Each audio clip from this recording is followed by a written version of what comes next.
नमस्कार दोस्तों, आज हम एक ऐसी भूतिया कहानी के बारे में बात करने जा रहे हैं जिसे सुनकर आपके भी रोंगटे खड़े हो जाएंगे। तो कहानी में अंत तक बने रहिए। कहानी शुरू करने से पहले एक निवेदन करना चाहूंगा कि अगर आप हमारे चैनल पर नए हैं तो चैनल को सब्सक्राइब जरूर करें, और अगर यह कहानी आप फेसबुक पर देख रहे हो तो हमारे पेज को फॉलो जरूर करें। आइए कहानी शुरू करते हैं। गांव का नाम था सरगाम, एक छोटा सा गांव जहां लोग सरल जीवन जीते थे।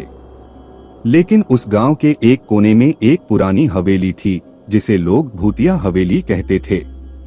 यह हवेली कई वर्षों से वीरान पड़ी थी। गांव के लोग कहते थे कि रात होते ही वहां अजीब घटनाएं होती थीं। कभी किसी ने वहां से चीखें सुनी थीं, तो कभी किसी ने हवेली के अंदर चलने की आवाजें सुनी थीं। अर्जुन, जो शहर से गांव वापस आया था, इन कहानियों पर यकीन नहीं करता था।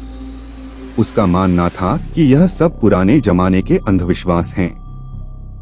एक दिन उसने गांव वालों के सामने चुनौती दी कि वह रात भर उस हवेली में रहकर दिखाएगा। गांव के बुजुर्गों ने उसे चेतावनी दी, लेकिन अर्जुन अपनी जिद पर अड़ा रहा। अर्जुन ने एक रात हवेली में जाने का फैसला किया।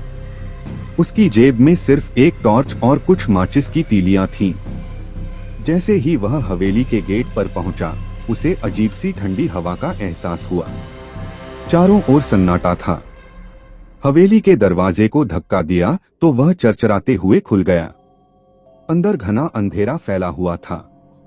अर्जुन ने टॉर्च जलाकर देखा, वहां जालों और धूल की मोटी परतें थीं।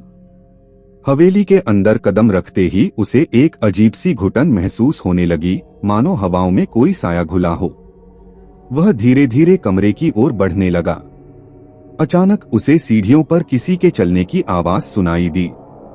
उसने ऊपर देखा, लेकिन कुछ नहीं था। अर्जुन ने सोचा कि शायद यह उसका भ्रम है, और वह आगे बढ़ गया।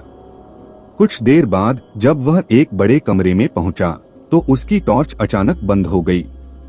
घुप अंधेरे में उसे अपने चारों ओर किसी की धीमी धीमी फुसफुसाहटें सुनाई देने लगी।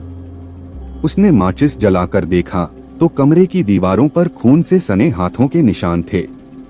अर्जुन का दिल तेजी से धड़कने लगा, लेकिन उसने खुद को संभाला और सोचा कि यह कोई पुरानी घटना का असर होगा। वह अपने आप को समझाने की कोशिश करता रहा। तभी उसे कमरे के कोने में एक परछाई दिखाई दी। वह धीरे धीरे उसकी ओर बढ़ रही थी।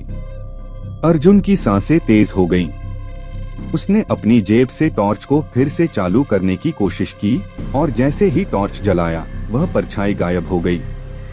लेकिन उसके पीछे एक भयानक चेहरा उभरा। यह एक महिला थी जिसके लंबे खुले बाल और चेहरा पूरा जला हुआ था। उसकी आंखों में खून उतर आया था और वह अर्जुन की ओर घूर रही थी। अर्जुन ने भागने की कोशिश की, लेकिन उसके पैर मानो जमीन में धंस गए हों।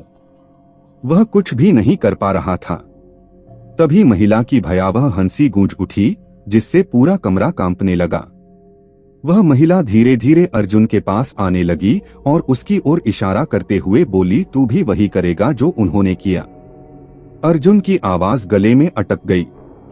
उसने किसी तरह अपने पैरों को हिलाया और दरवाजे की ओर दौड़ा। वह हांफता हुआ दरवाजे तक पहुंचा, लेकिन दरवाजा बंद हो चुका था।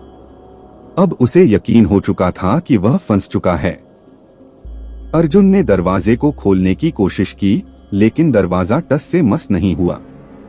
तभी उसे पीछे से किसी के रोने की आवाज सुनाई दी। उसने हिम्मत जुटाकर पीछे देखा तो वही महिला अब उसके ठीक पीछे खड़ी थी। महिला ने कहा, तुम भी उन्हीं में से हो। अब तुम यहाँ से कभी नहीं जा सकते। उसकी आवाज इतनी भयानक थी कि अर्जुन के रोंगटे खड़े हो गए।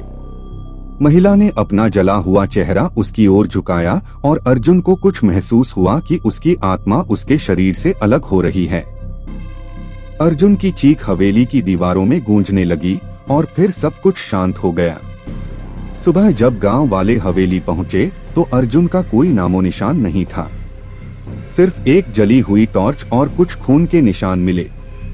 लोगों का कहना है कि अब हवेली में उस महिला की आत्मा के साथ अर्जुन की भी आत्मा भटकती है। जो भी उस हवेली के पास जाता है उसे दोनों की चीखें सुनाई देती हैं और वह गांव वाले कहते हैं कि सरगाम की हवेली में जो एक बार गया वो कभी वापस नहीं आया।